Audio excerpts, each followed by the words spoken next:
that civilians are able to survive the war, the situation of conflict, and for that there must be rules. The very basic one is that hospitals should not be targeted, and civilians, of course, should not be targeted. The last survival option is that people can be treated in hospitals and that hospital remains a safe place. All those rules have been designed by military, not by civilian at all. You need to limit the use of force to make it efficient. Killing civilians is not militarily efficient. With the intent of it, then you become genocide. It becomes a genocide. It's not even anymore a war. We often speak about the fact that international humanitarian law is violated, but for many states, this is always violated by non-state armed groups. While with the attack on hospital, with the airstrike on hospital, we discovered that it was mainly the states that were bombing hospitals. So it was very important to have states reaffirming the rules they've committed to respect by convention. They were also clarifying a little bit of the terminology. President, a wounded is a wounded. This is clear under humanitarian law. It is less clear under counterterrorism, where actually a wounded might be a criminal. And there would be a third category where counterterrorism could interfere within the medical care. So this was also reaffirmed by the Security Council resolution that a wounded is a wounded, a hospital is a hospital.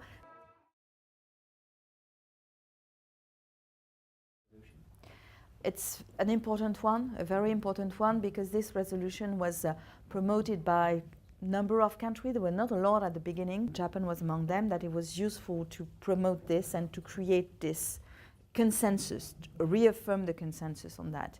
So this was really important also to have a country that is not taking active part in a number of hostilities, that was there as a member state that reaffirmed this and coalesced with the other state to say, this is our business, we are concerned about that, we commit to act concretely on the basis of this resolution afterwards. We are coming close to the first anniversary of the resolution. The recommendation made by the Secretary General of the UN for the operationalization of this resolution has not yet been voted by the state, the member state.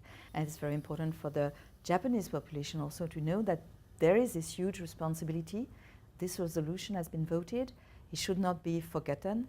And the follow-up is so important, since the follow-up contain all concrete elements that will change maybe the life of the population and the relief organization in the field.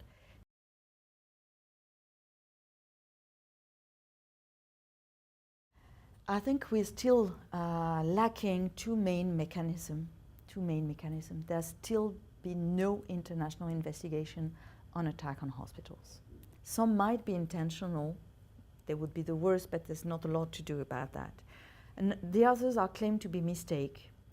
The third category would be collateral damage. There were military objectives, but then the hospital, the Msf hospital was too close.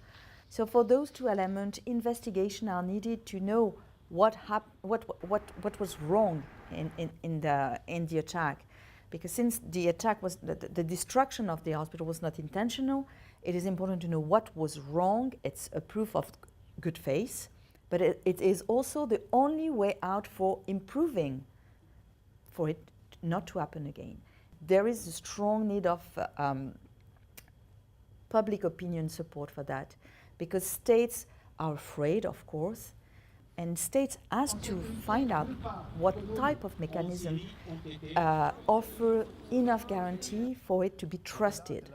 What is at stake is not blaming whoever, but learning lessons in order to improve the safety of the civilian and the safety of the hospital. I think the public can understand that it's not political, it's vital. It's the issue of safety. And that we need also support from the public opinion to governments to push for, legal commitment, ratification, signature of the convention. I just remind that the war in Syria happens also because the Syria has not ratified the Protocol 2, that regulate non-international armed conflict.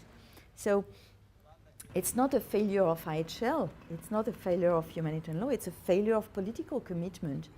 And I think it's really important that the public knows that the government owes them their safety in time of peace, but also in time of war.